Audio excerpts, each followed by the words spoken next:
Welcome to Teen Summit Talks, Teen Summit Interviews. I remember too many things. My ladies with me today. So I'm going to introduce you to two amazing ladies who I've known since the age of 12, 13, ladies, around that age, 12, 13. So let me just get this sorted out. About 12, 13. And the reason why I've asked them to join me today is because we all know we're going through this pandemic and there's been a lot of changes with certain things. So today we're touching on mental health and we're touching on domestic violence. So that is going to be the main focus of the conversation. So I will let the ladies introduce themselves to you. So Selena, if you can just say who you are, what you do, and then Charlene, you can go straight after. Okay, well, hi Keish, hi everybody. My name's Selena Grant and I am a wellbeing consultant.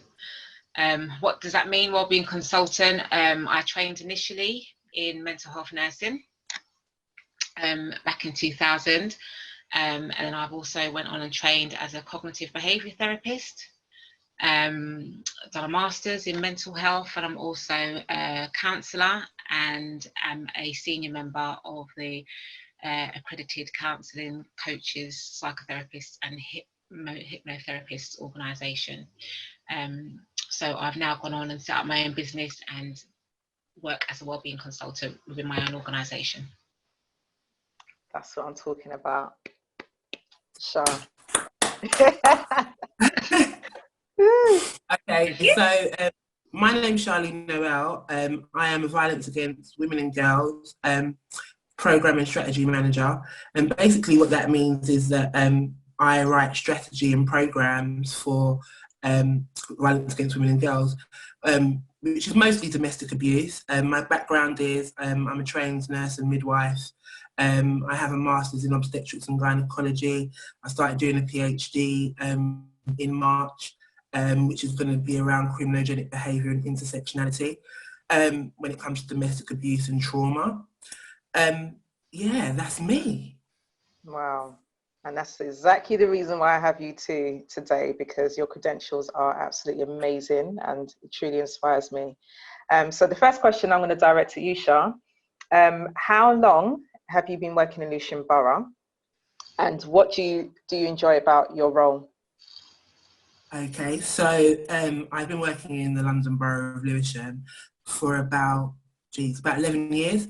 When I first came into Lewisham, I came in to write strategy and policy for offenders that were coming out of prison, because at that time I was managing a prison resettlement team. And then from there, I've worked in housing, I've worked in the Crime Enforcement Regulation Service as a manager. I've worked within serious youth violence as well. And I've just done a variety of different jobs. So, like, although I've worked for the London Borough of Lewisham, it's been in a variety of different roles and teams. I feel like my journey has brought me to where I am now, and just based on personal experience that I have seen within the clients that I work with along my journey, and being able to put domestic abuse and violence and my public health knowledge all together in one place to create services for people is a joy, really. So I feel like my journey has brought me to where I am now. Thank you. And with you, Selena, so, going back to being in school with you at the age of 12, 13, I left to go to performing arts school. You guys stayed in the same school. How did you get to become a wellbeing consultant? I think I've always had an interest in, so my background is obviously mental health, and I think I've always had an interest in mental health. I think from when I was quite young, I was always intrigued about the way people behave and respond to one another. And I think when I was growing up, I had a parent who was studying, so there was always books around psychology and sociology and economics, and we grew up in the days where there was those big thick encyclopedias, which we had to go and look in and read and gather information. So I was always very inquisitive about the mind. So for me, I going through school, I was reading a lot of the books that was at home. And I actually fell pregnant in college. So I knew that the course I was going to go to uni to do, because it wasn't going to stop me, I was going to go to uni and do what I needed anyway. I needed to go and do a course at uni that was going to, one, be in an area of interest, but two, you know, keep me in a role or put me in a role where I could always have an income. So that's how I started in the field of mental health nursing. And that was back in 2000, so 20 years ago now, which even seems bizarre saying that, but 20 years ago. And then really subsequently from there, honestly, I fell into roles. So I started in mental health nursing, and I started my mental health career in child and adolescent mental health services. So I went in obviously as sort of as a staff nurse, senior nurse, and worked my way up to management. Then I sort of left inpatient services and went into outpatient services, and then started setting up mental health services in schools. Then I continued to work my way up to service managers and deputy directors. So I had lots of different mental health services underneath me. I used to manage LAC services, neurodevelopmental services, teams, early intervention services, perinatal services. I mean, the spectrum that I'd done of mental health was I covered every single area across all the different tiers, from inpatients tier 4 to outpatients tier 3, and then setting up early intervention preventative services in tier 2, and then actually working within setting up mental health services in primary care as well. But the roles that I took subsequently across that pathway, often jobs were developed for me. There would be a need that was identified within my organisation or NHS trust that I was in, and then I would almost be moulded to go in to take on a role and set up organisations. So that's how my pathway went in terms of my career. But then it got to a point where I decided to leave the comfortability of mental health, because I felt like I had so much knowledge around mental health services from an NHS perspective. I then left and went into NHS clinical commissioning. And that was really, really interesting for me, because it was healthcare in the widest form. Yeah, so, you know, thinking about commissioning hospitals, co-commissioning primary care, commissioning ambulance services, you know, working really closely with the local authority, as well as the educational sector. I mean, it was really quite interesting and quite broad. But then it actually got to a point where, again, I'm always on a learning stream, and I felt I'd developed a lot of knowledge and understanding from a more even strategic perspective across health in its entity, that I thought, actually, I'm going to go out and I'm now going to leave and set up my own thing. I'm passionate about mental health, I'm passionate about diet, passionate about well-being, you know, exercise. So that's where I went off and formed my own company 18 months ago, called See Healthy Living, which is a service which is all about really healthy living, incorporating diet as well as mental health, as well as safeguarding and more. Oh, brilliant, brilliant. Okay, so when you think that back now, growing up, we all come from different households. We all had different experiences that possibly shaped the decisions that we made with our career choices. So the question is really, has your upbringing had an impact on you choosing your current career choice? Shah, start off with you.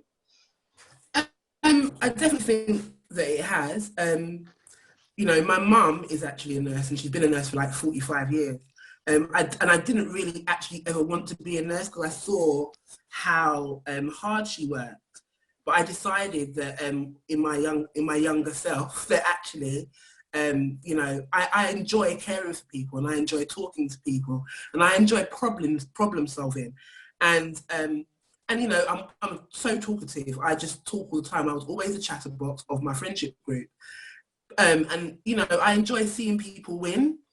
And that was one of my things as well. Like, I want to heal you. I want to see you get better, irrespective of what you're going through. So I think that my personality kind of guided me into the direction that I've gone. And I think that whilst I was a nurse, when you work in an organisation, sometimes it clips your wings, and I didn't like that. I didn't like the disproportionality in, you know, the nursing service.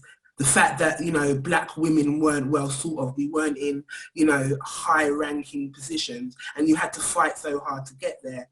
So I decided that, you know, actually, you know, as much as I loved caring for people and delivering babies and all the rest of it, that actually maybe, you know, my path would be somewhere else, somewhere where I could have, you know, an impact on them socially. So I decided to go and work in the prison service with people that, to be fair, as much as when I grew up in a community where I saw a lot going on, but my home was always my safe place, and my family, you know, I'm blessed to say that my family, I've always been very supportive and academic anyway. So I grew up in a household like that. But then I also had friends that didn't, and I wanted them to have what I had. So when I went out and I worked in the prison service, I realised that all my knowledge and expertise could be used to kind of develop pathways for those who didn't have as much. And I don't mean financially, because as you grow up, you realise that, you know, what makes you rich is not money. It's support and love and people that you have around you, because those are the people that are going to guide you in the right direction. Money can come and go, but real love always stays. So I kind of wanted to do that. And then now, whilst developing services for people that are in dire need, I think that, like I said before, I think it's my place. I think that I'm in the right place, and I'm enjoying actually learning more, because I hated school. Like, you know, I hated school, and I think I hated school because I was learning about things that I wasn't interested in. But I feel that you start to learn when you leave school, and I think it's so fundamental that you do something that you really care and you are passionate about. And it takes so long to get there. And having, like, you know, children myself, I can see that, you know, school is very much a one size fits all. But in the real world, you get a chance, like, the sky's the limit. Like my mum always used to say, the sky's not the limit, space is. You go as far as you can go. You go as far as your feet will take you. And your mindset takes you. And I think that that's a really important mantra to live by. You know, the fact that, you know, you do learn from school, you do learn skills at school, but your real learning starts when you're out in the real world and you have to hustle for yourself. So 100%, I think and that's a mantra that I teach my son as well. You know, don't worry about it, just pick up yourself and do better next time. I think that's what the driving force is for me. Yeah. And Selena, you were saying that, you know, at home you always had access to learning resources, and obviously you had older siblings that are very academic as well, so that obviously really helps. So in terms of, like, has your upbringing shaped the decisions that you've made career-wise? I think absolutely 100%. Again, you touched on some of the issues already, you know, in relation to my home life. I was certainly in an environment where, you know, I had lots of books and resources around me that they really stimulated my mind and, you know, my thinking. And, you know, when one of my parents was studying and was lecturing at universities when I was in primary school. So, you know, sometimes when we used to have inset days, I used to go along with my parent to sit quietly in the corner while she was lecturing. And I can remember being as young as like 8 and 9 and listening to what that parent was saying, although she was teaching at university, and I was understanding, and I was intrigued at the fact that, one, I could understand some of what was being said, but I was really, really, really interested. So that was obviously a key thing for me. But then equally, you know, I grew up in a home where, you know, there were some challenges sometimes that I would have experienced face value, or, you know, other members of my family was experiencing, or people around me were experiencing.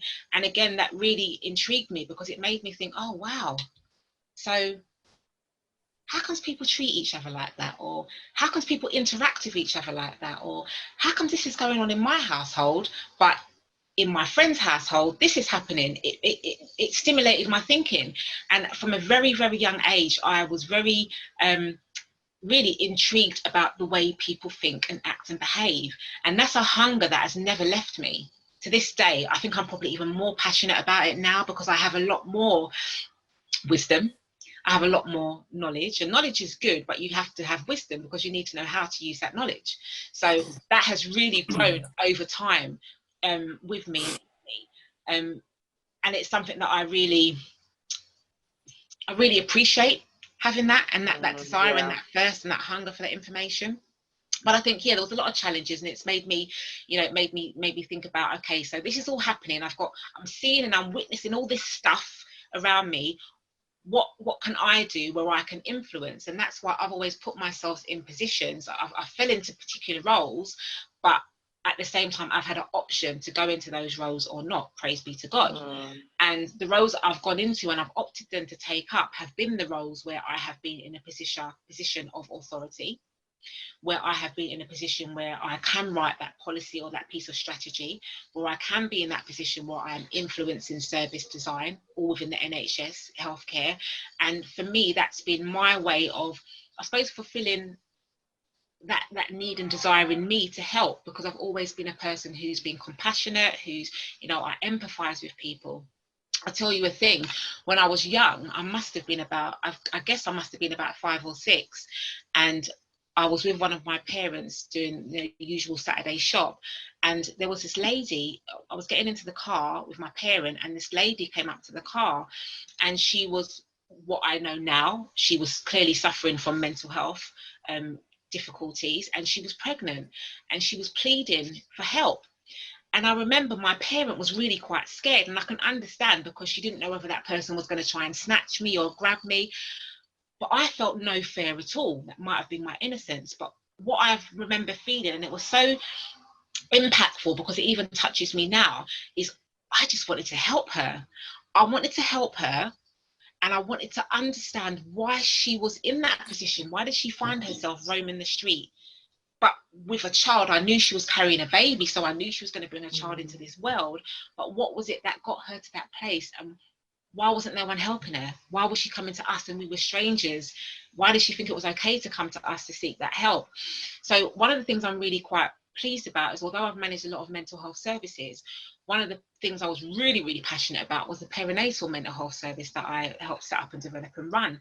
And that, I know, linked directly back to this experience from when I was 5-6 years old, and why it's pushed me to go into, in my earlier part of my career in nursing and mental health, was the first organisation I set up was early intervention services, because I thought, well, actually, preventative work is key. Prevention is better than cure, right?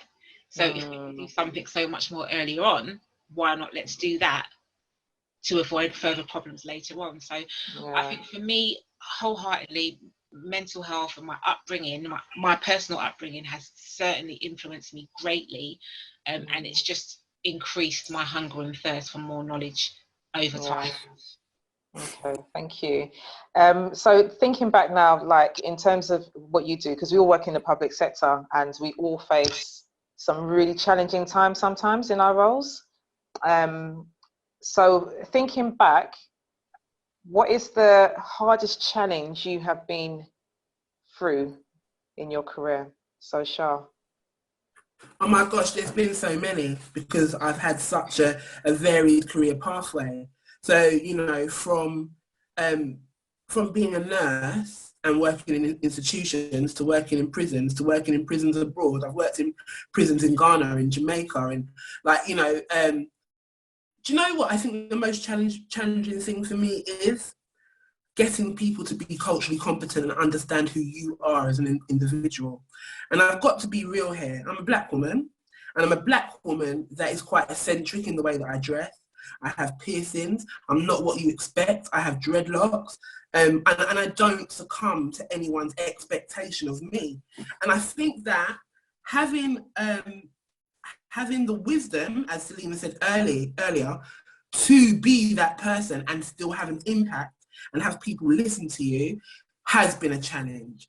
I'm also a woman, so women who are in positions to implement change are not in government, especially British government, are not really there. And if you're a black woman on top, forget it.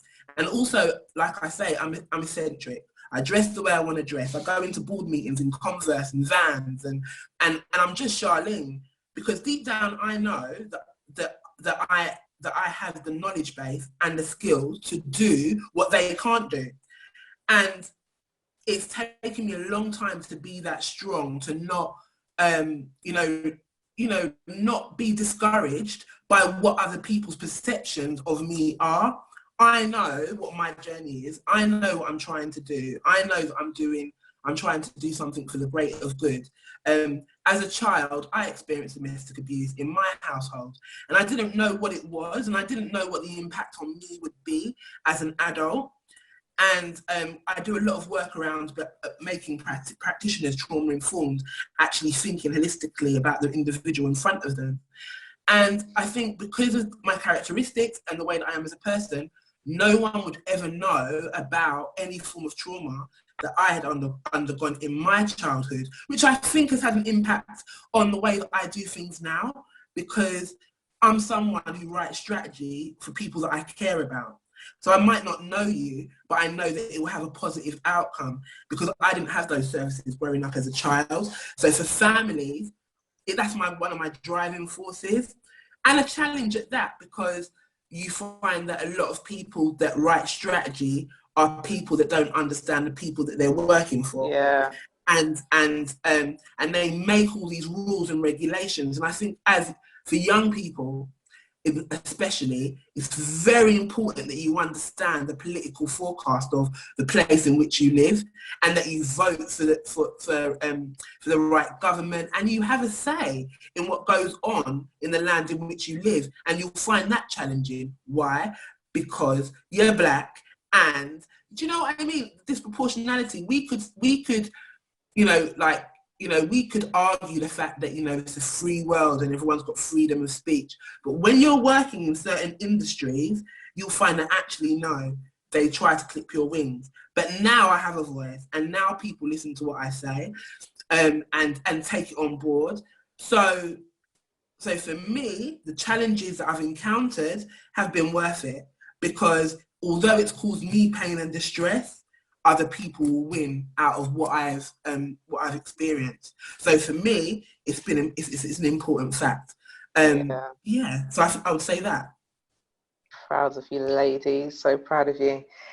Oh, wow. Selena, challenges, or the most challenging experience you've been through? You know what? I could literally, everything that Shah's just said, obviously her career pathway, she's gone to different roles than I have, but I can relate to absolutely everything my sister Shah has just said.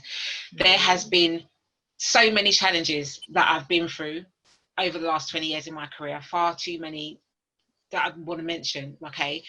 But I think for me, and for many of the same reasons, again, being having locks, being a young parent, being in senior management positions from in my 20s. I was in senior management positions in my mid-20s, managing people that could have been my grandparent at that time, and changing services and restructuring services for people who blatantly had no respect for me, didn't respect the fact that I was a female, a black female with locks, a black female educated to the level that I was educated in too, and all those things, and then managing them on top of it, okay? But I think for me, if I was to think what was the biggest challenge, I think it was probably the challenge that I faced in the last couple of years of working in NHS, actually. And really, it was around primarily working in such a, I've got to be mindful of what I say, but such a large organisation with so much power and control over the population, okay, over the population of people. This is healthcare, with such high levels of corruption, with such high levels of racism, okay, with such high levels of deceit and deception. And when you're a person who, you know, like all of us, go into roles because we care, yeah. Many of us, like Shah said, you know, I've come from a background where there's been various challenges. I don't like to label myself by those challenges, but I've faced many challenges, which has led me to the path that I'm in. And I do have the experience, unlike many of the people that I would work with, sitting on these very high level boards, writing these strategies. Didn't understand a thing about what they're, didn't really understand the impacts that the things I was trying to write about was actually having on young people, and certainly didn't have the experience or understanding of the impact it was having on young Black people, dare I say it. Okay, so when you know, remember the fact that, you know, I got to senior positions in my career very early on, and trying to navigate your way through that and constantly dealing with sometimes blatant, racism, you know, it faces its challenges.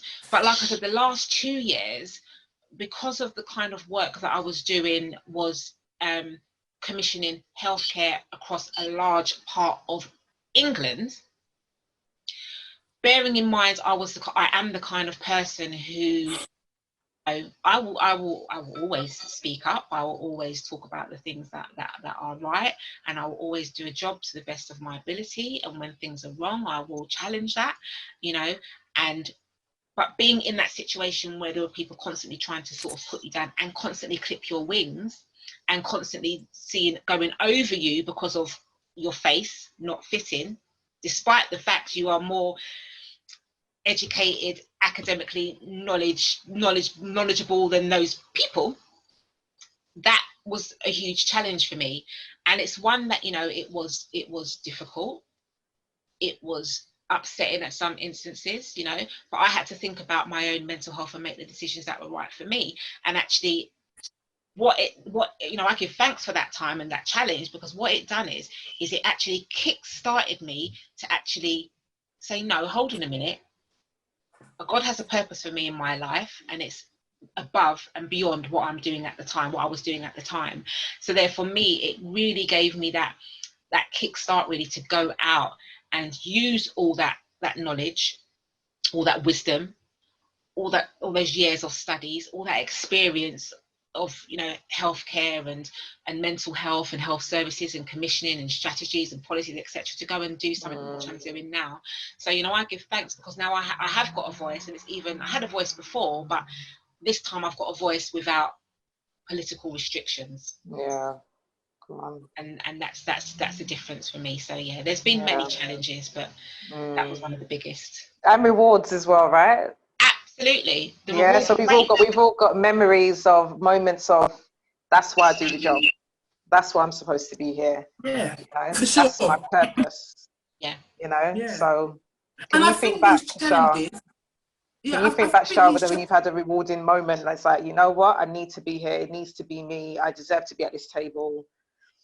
Do you know what? I just have to say something though, and this is some advice I give to everyone, right?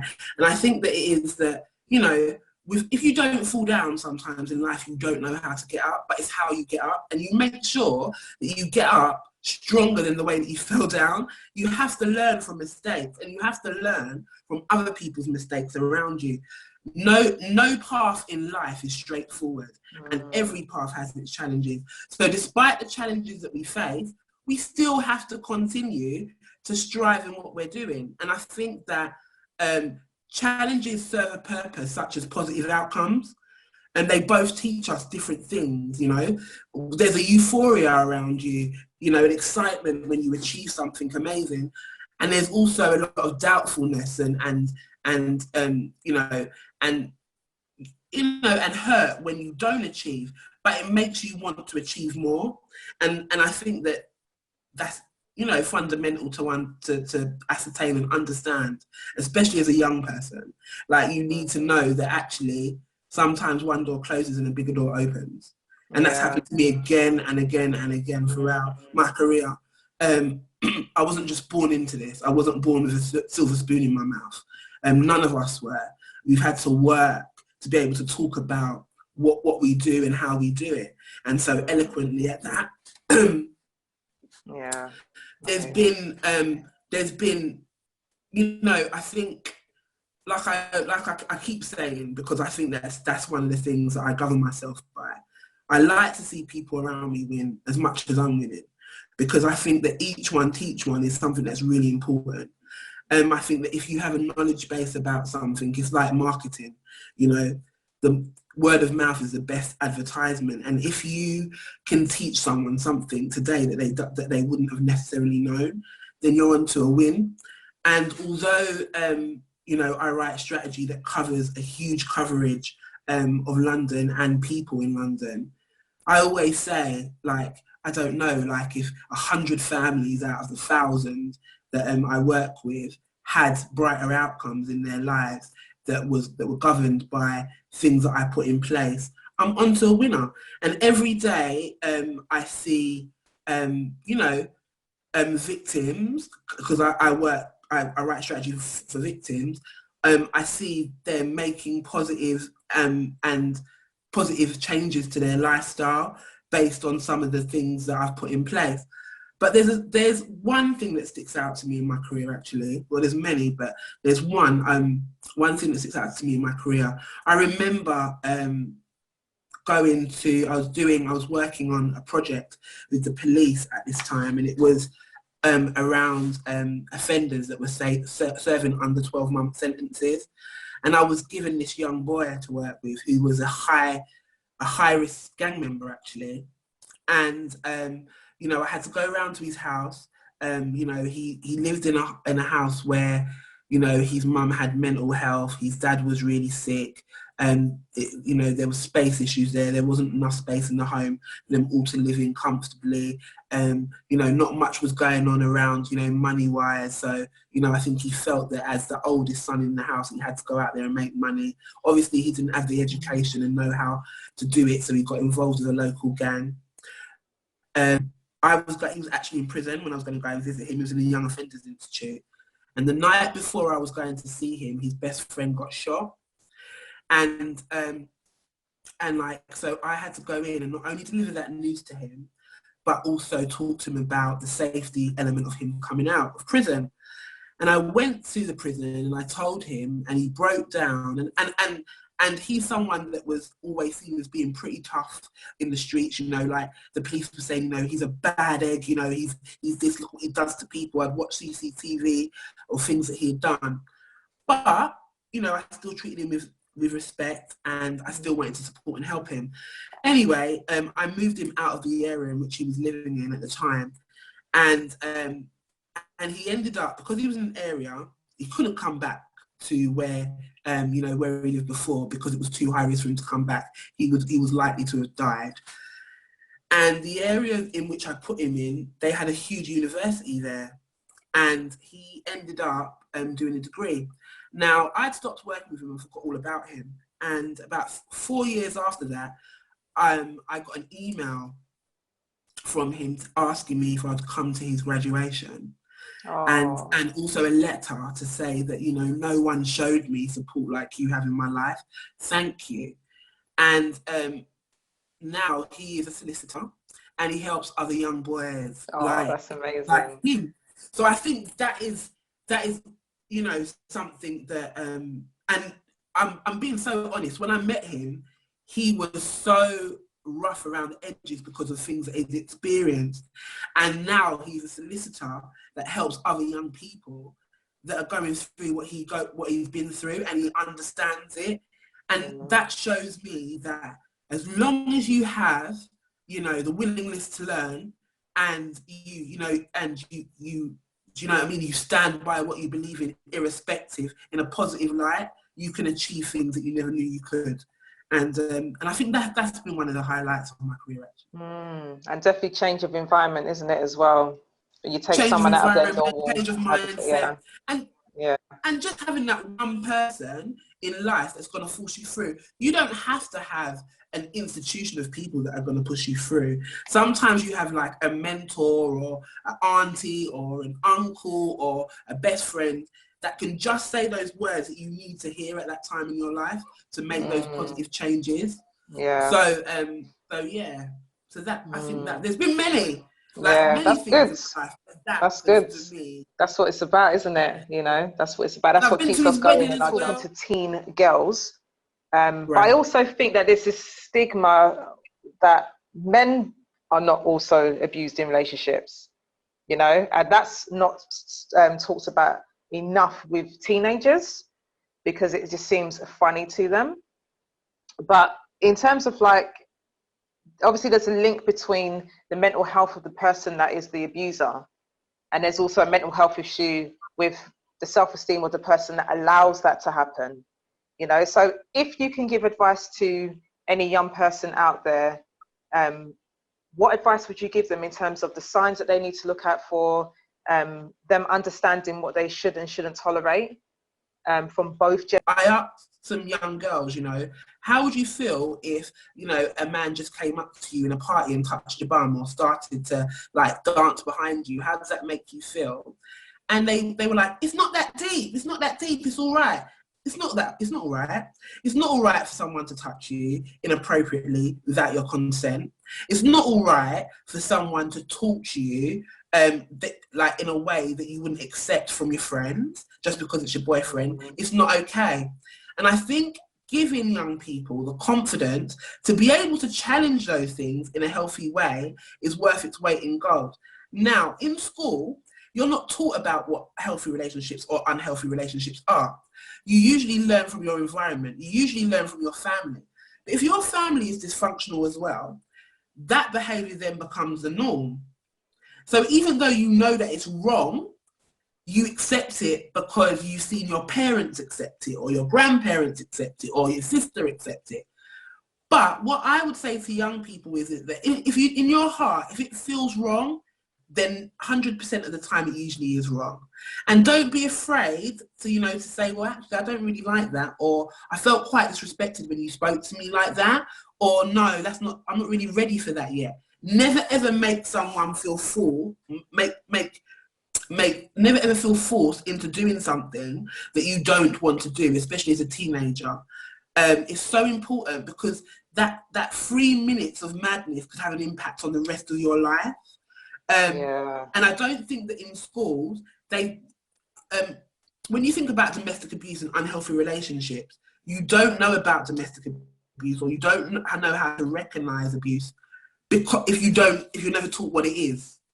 You know, do you know what I mean? So, and I think that in schools they don't teach enough, and I don't think we have the conversation enough about real things that affect young people at this time, because relationships and real relationships usually start off in teenage years.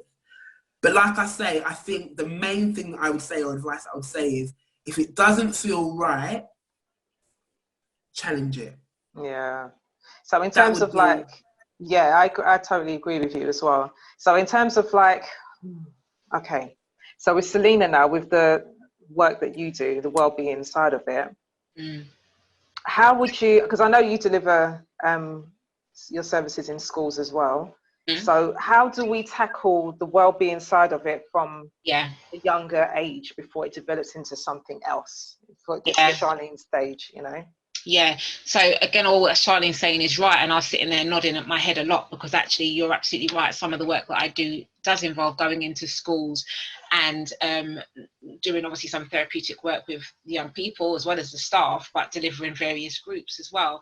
And actually what I'm being asked to do more and more is going and deliver some of that work around healthy relationships, because I've only been working directly in schools the last 18 months. My other work has been in partnership, whereas now it's much more going in face value work with the schools.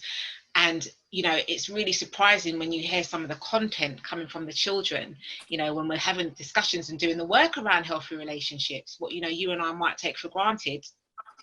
You'd be shocked hearing some of the things that they classify as healthy, but actually herein lies the problem, doesn't it? Just like, you know, being in a situation where you're at home and you are experiencing or witnessing domestic violence, again, what you said, you might know something's different or something's not right about that, but how do you handle that? How do you manage that? And again, therein lies the link.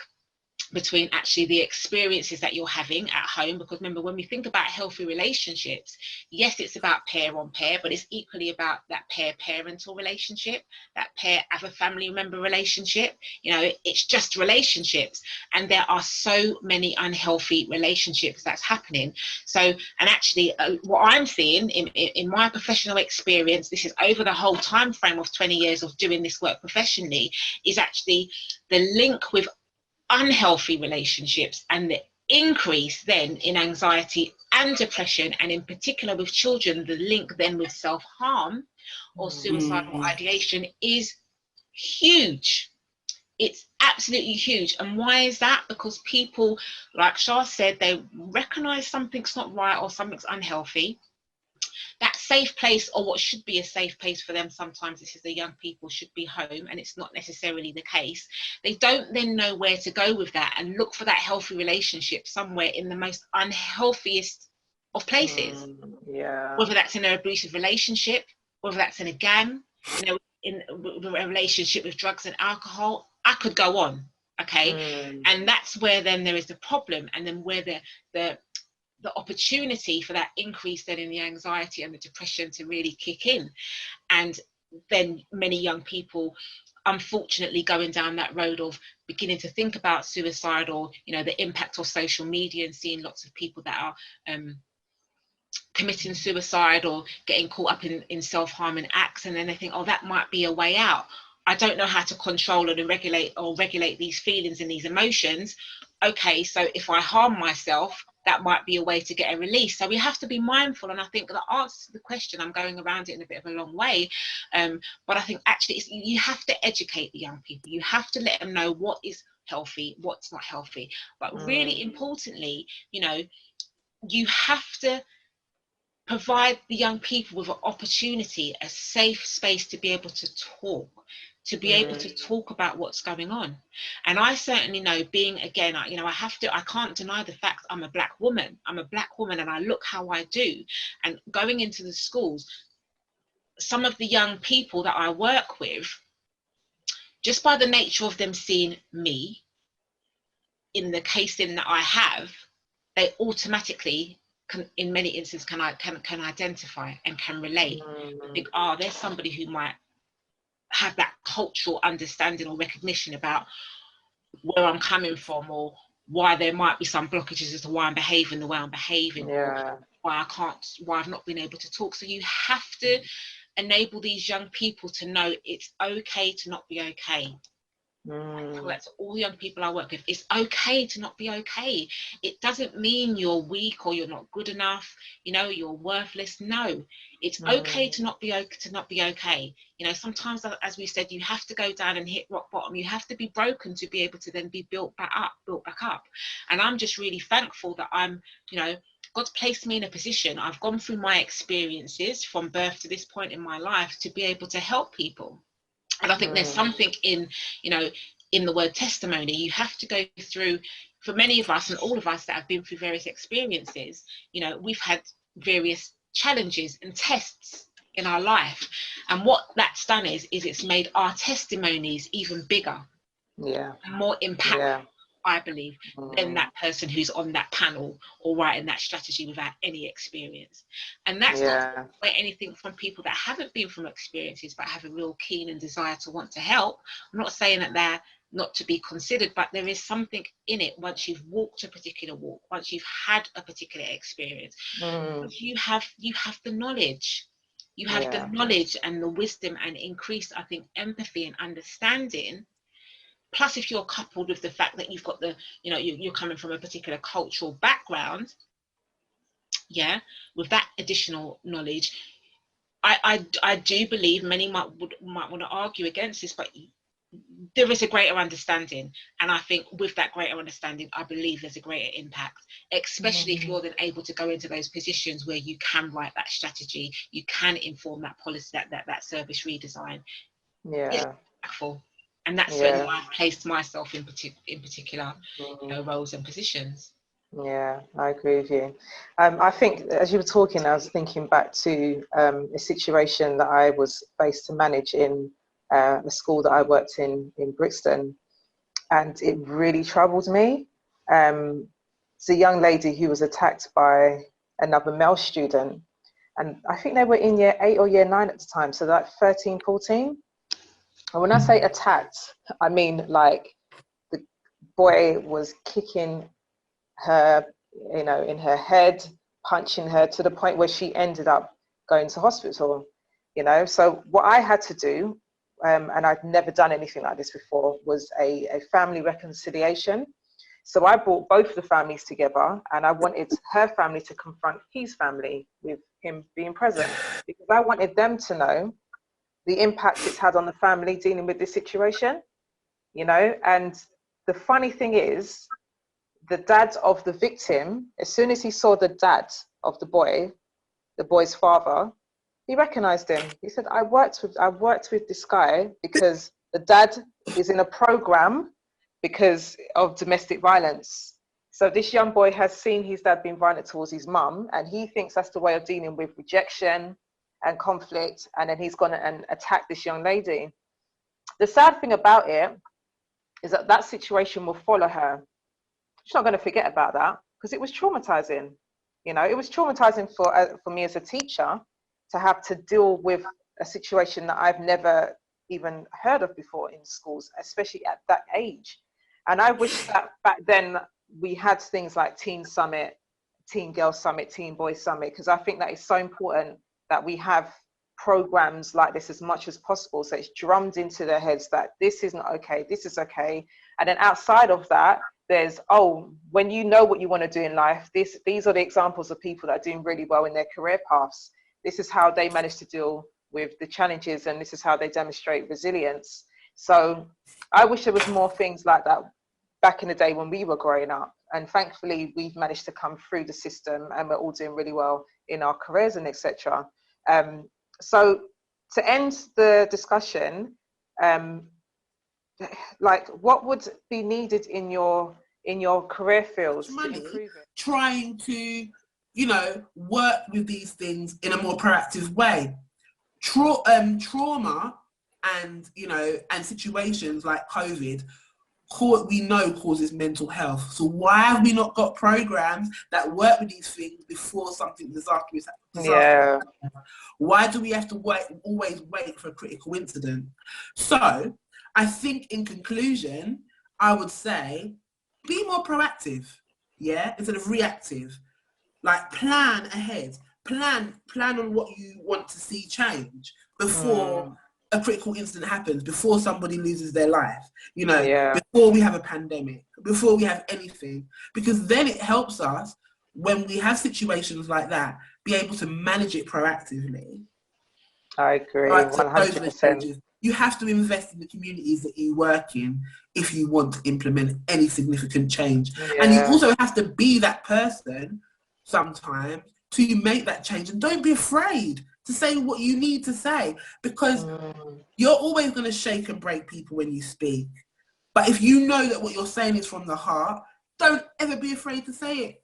Say it. We need to be more proactive. That's it. Yes. But can I just say one of the reasons, sorry, can I say one of the reasons why, you know, why we haven't got things set up as well as we should have from a governmental perspective, because coming from healthcare and coming from clinical commissioning in healthcare, ill health pays.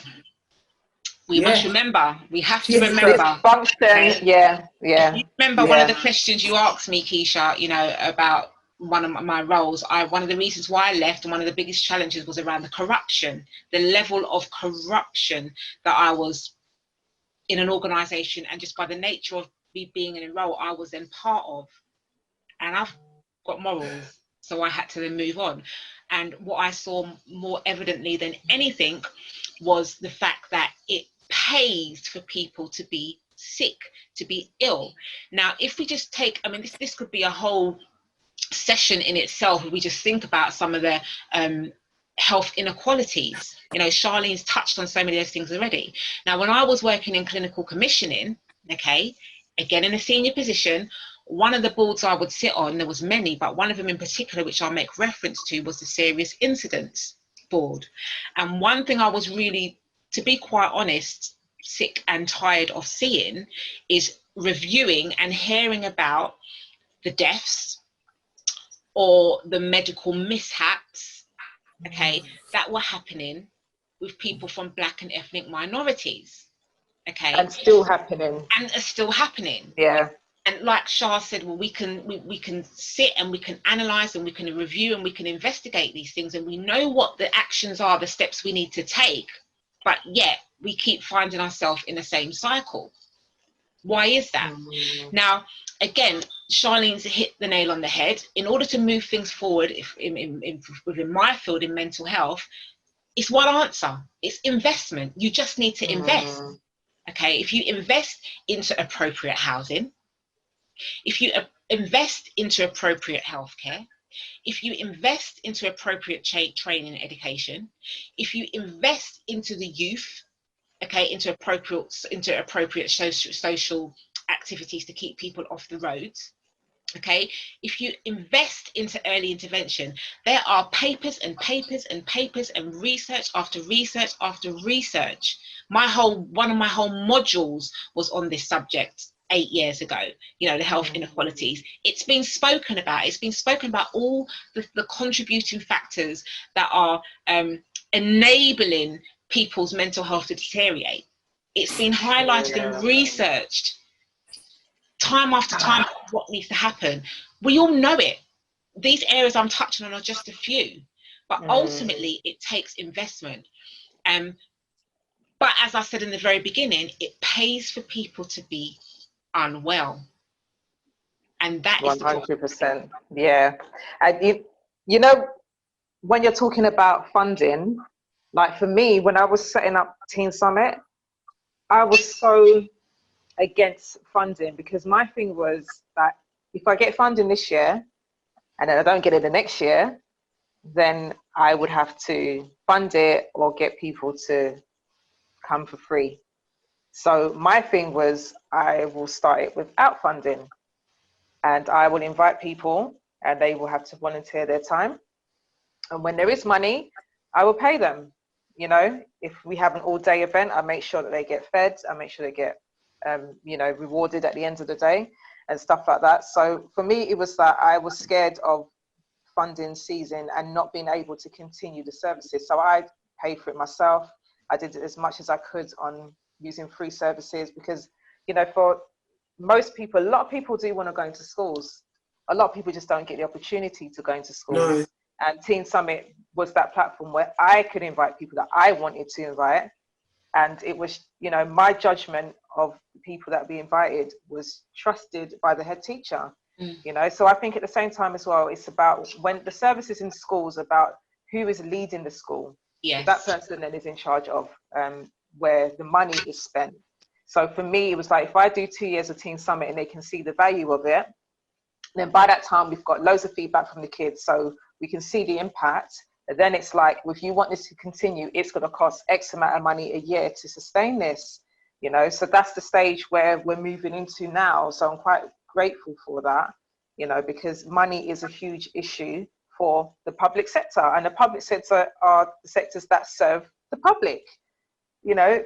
So it's huge. It's so important that it's well funded. But it's so much easier, isn't it, to buy a lovely flower pot or a plant to put in the street to make the place look gentrified, instead of thinking about the people that live in the area. Listen. Don't get me started. But it's a real thing, isn't it? Because we know, you know, we're saying it's about, ultimately it's about investment, and we could sit here and articulate all the different areas where the money needs to go. But at the end of the day, the money is there. If we bring it back to the current situation with COVID-19, okay, just look at the situations with people being furloughed, okay, and people that are self-employed, everybody getting this 80% of their salary up to 2,500. Everybody's being promised all this money from left, right and centre. That means there is money, and I certainly know, and I can speak this because I'm not in the position anymore, but certainly when I was working in commissioning, remember I was in the service where we were getting money from the government, okay, Department of Health, down to us, and we had the money that was buying the healthcare services. Now, when you're in that position where you see the money that's coming down from the government and then how it's being spent, okay, and how much people are being paid in these top positions, it's astonishing. And when you see the disparity of how the money is being shared to develop services, and how people in this area were getting a lesser service unless they come from this area, more money was going over there. You know, these number of patients coming in won't get a service because they fit this, check this box. You're seeing this, this is real stuff. This is not made up business. This is actual stuff that's happening. You can just see where these inequalities are coming from. But ultimately what I'm saying is, there is money.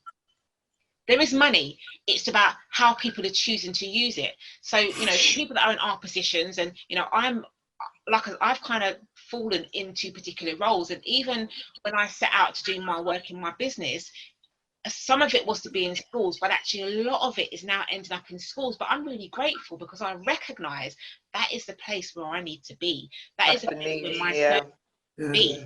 Okay, when you think about mental health, going back to early intervention, you need to target young people who are our next generation from young. And I'm now even being drawn into primary schools. You know, when I speak to some people and say, oh, I do a wellbeing service in primary schools, and, you know, I say, yeah, my work is mental health and consultancy and, you know, therapy. They're like, well, what are you doing? I'm like, well, hello. It starts from somewhere. It has to start from somewhere. You know, you're working at that young. It doesn't just start in year 7 and 8. You know, it starts from somewhere. It doesn't, and I'm finding myself, you know, there's these young people, or these 5 or 6 year olds. It's the parent that's coming, and the parent that's coming who's pregnant with her 5th child, and the partner's abusing her, or she's had a history of sexual abuse, or, you know, or she's knows this one who's been trafficked. It has to start from somewhere, and then the children who are young, they are witnessing. You know, I know I speak a bit passionately when I talk about this, because I'm really passionate about it. These young people are witnessing all that's going on, and then they are coming later on down the line. These are the same young people who are accessing the services that you are setting up and developing and writing your strategies for, Charlene, or ended up in the schools that you're teaching in, Keisha, or ended up on my caseload, you know, or accessing, you know, sexual health services, or accessing, you know, the GP services. They are accessing our services, you know, so they need to know what is appropriate, what's not appropriate, what's healthy, what's not healthy, who they can talk to, who they shouldn't talk to, you know, what services are going to be there to help them. They need to know this stuff from the beginning, and it's going to take people like us to be able to put things out on a platform for people to really be able to access, to get that information that they might not be getting from those parents or those family relatives. They might not be getting from certain school staff. Yeah, and also as well, the you know, institutions, like school is an institution. You know, it is a place that a lot of children, it is a lot of children's safe place. Yeah. And although you have an academic route to follow, and you have a curriculum to provide to these children, the care that you give the children within your school environment or institution is holistic. Yeah. And it should be able to cover those things. And like I say, like, to me, being trauma informed is huge.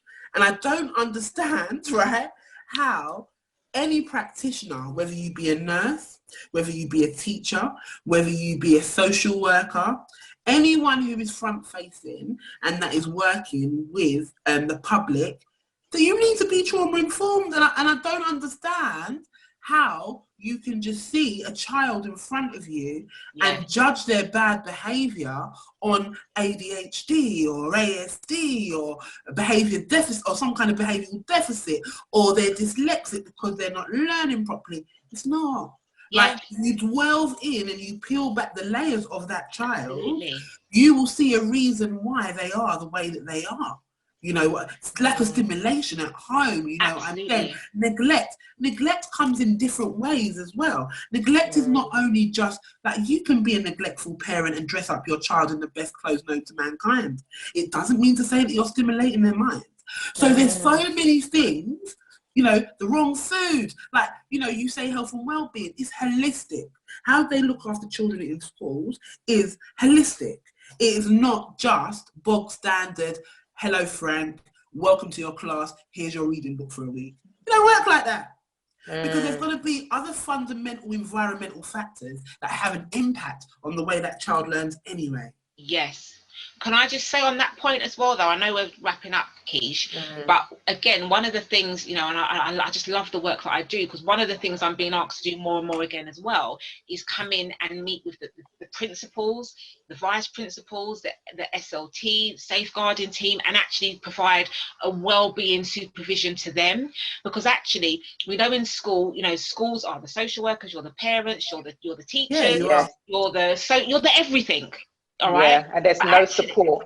And there's no support. And actually, the reality is, we're human, and everybody has a life and has a background. Everyone comes from something. And actually, what I'm finding is that a lot of these people, and some of them in very senior positions, from the very senior positions to, I don't know, the the NQTs coming in. NQT,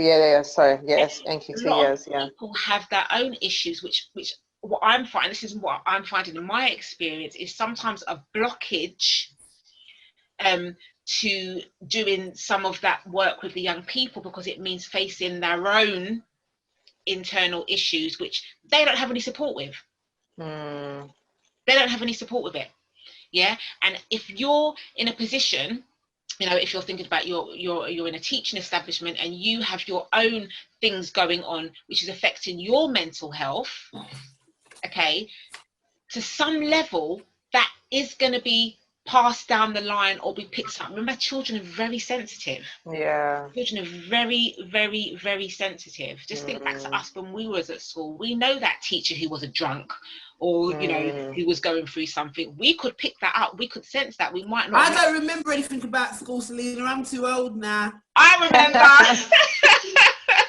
I'm taking my brain supplements. No, but, you know, the reality is, you know, this is a very real life issue, and I think, you know, in order to be in certain positions, in certain roles, and to be working with the young people and being influencing roles, you know, your mental health has to equally be quite sound, you know, and you have to equally recognize that, you know, as individuals, we are going to go through ups and downs. We're going to have periods in our life where we are performing better than others. You know, our mental health performance is going to be better sometimes than others, and it's about recognizing that, about stopping and, you know, we checking ourselves and regrouping and reflecting and doing what we need to do, so we are in a better stable position from a mental health perspective, that's going to eventually go on and benefit the young people that we're working with, benefit that piece of strategy, or benefit that service redesign.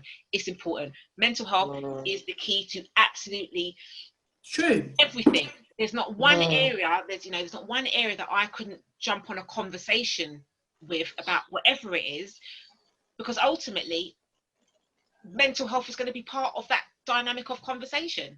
I agree. It influences all areas.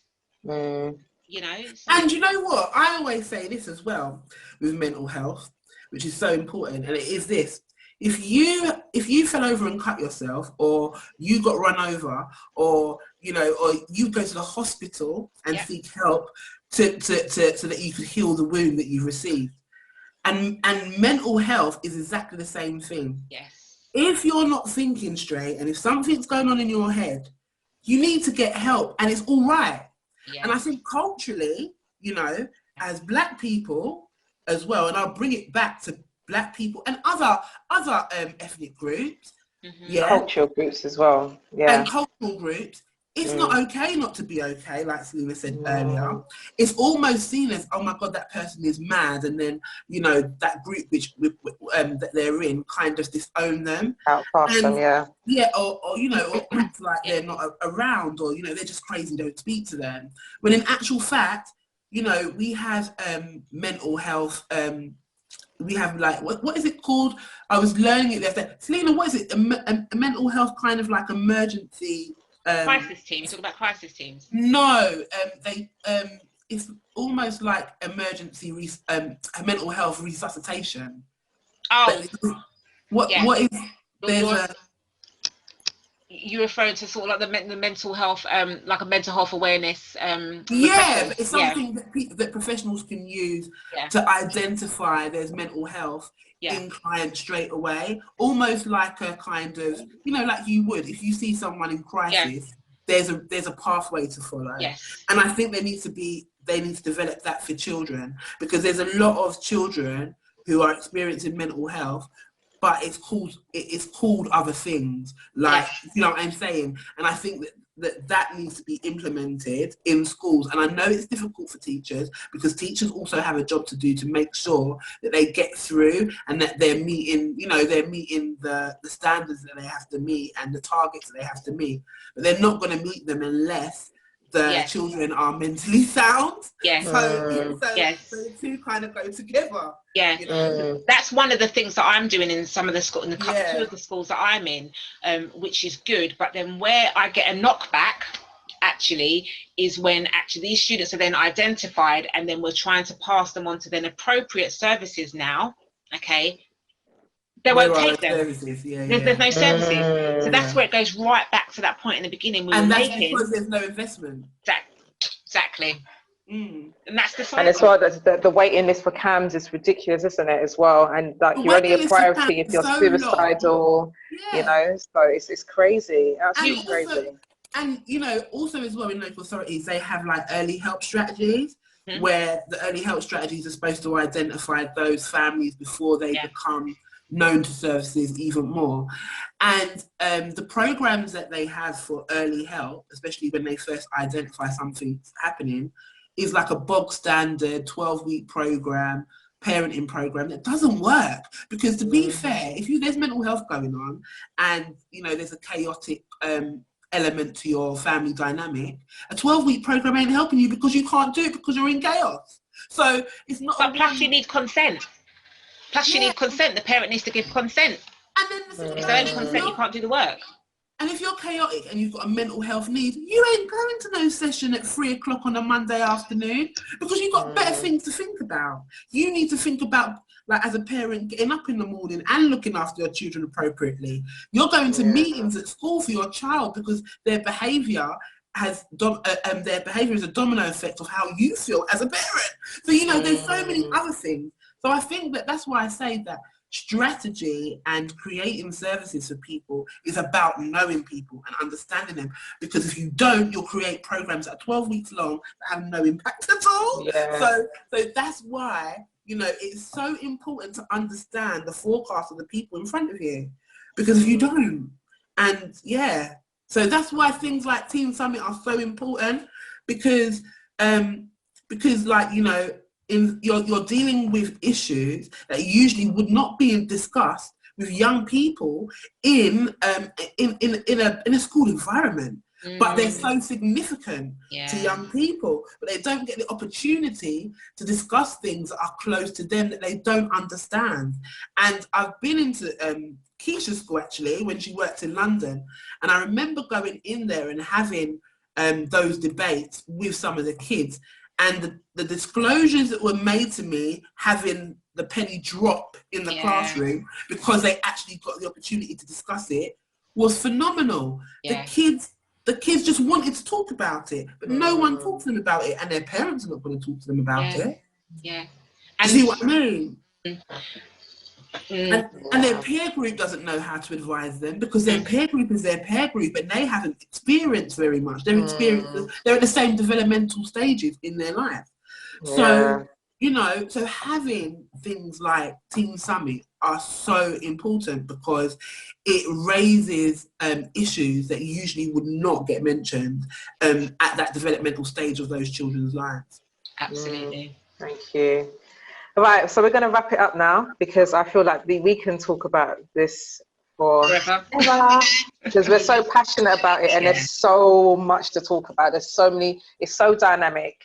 So I would like to end to say thank you very much for being part of this discussion. Thanks for having me. You know, and thankfully, we have people like you in these professions, and hopefully we'll have more people like you in higher positions as well, you know, because it's definitely needed. Everything that you've said is spot on. It really is. And it's just amazing that you guys, I would still consider you guys as young. You know, you're still young people, you know, young, you know, you're not old yet.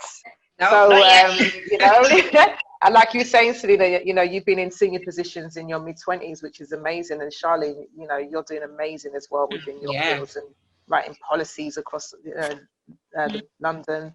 So it's just crazy, you know, it's crazy. But keep on doing what you're doing because you're definitely needed. Definitely needed. If people like you give up, the changes won't happen.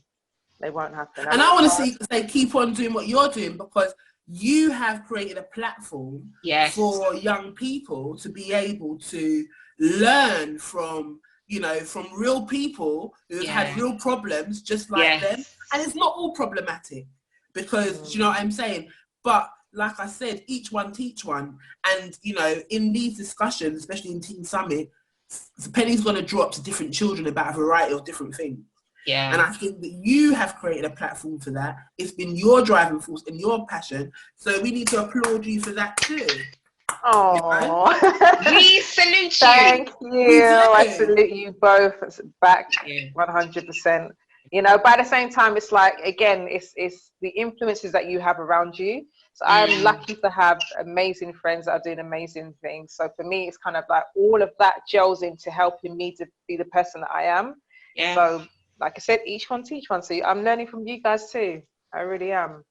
So hopefully when we have another Teen Summit, you guys will be there. Like all of us were like, you know, all of us were in a group where I just have to say that where there was like literally how many of us?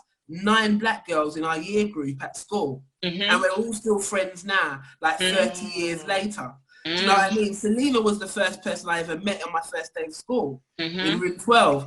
And I feel like, you know, we've all kind of pulled each other along. So relationships are so important, you know, for young people, especially when you see the way that you develop into adults. So the people that you have around you from young, you don't realise, are such a fundamental person of who you become, fundamental factor, of who you become. 100%. Because there's not many people that can say that they are still very close to their school friends from the age of 12 onwards, you know? So I don't take any of this for granted at all. I don't. And final point I'd say is that just really again emphasizes that point we're talking about around healthy relationships, isn't it? About who you have around you and how the influence it can have. We are us three right here are living experience of that benefit of having those healthy relationships, you know, and how that can propel you and support you, you know, in where you need to go or are going in life. 30 years later we can come together and still be able to talk about these very real things that we've been through. And that's what I'm saying about the experience or the tests and the trials and the tribulations and the challenges we go through makes, I think, this testimony even more impactful. So it's wonderful because I think just as it's impacted us, the young people that will hear this or see this and more Teen Summits as they go forward are going to have the same effect and be a major impact into a lot of young people's life, and that can only be a wonderful, great thing. So really well done. Well, applaud yourselves, ladies. You are amazing. You're doing amazing things, and you're going to bless and change lives. So long may it continue. And we need money. We need funding. Money. Money. All right, ladies. Thank you again, and I'll catch up with y'all soon. All right, thank you. Take care. Stay safe. Bye. Bye.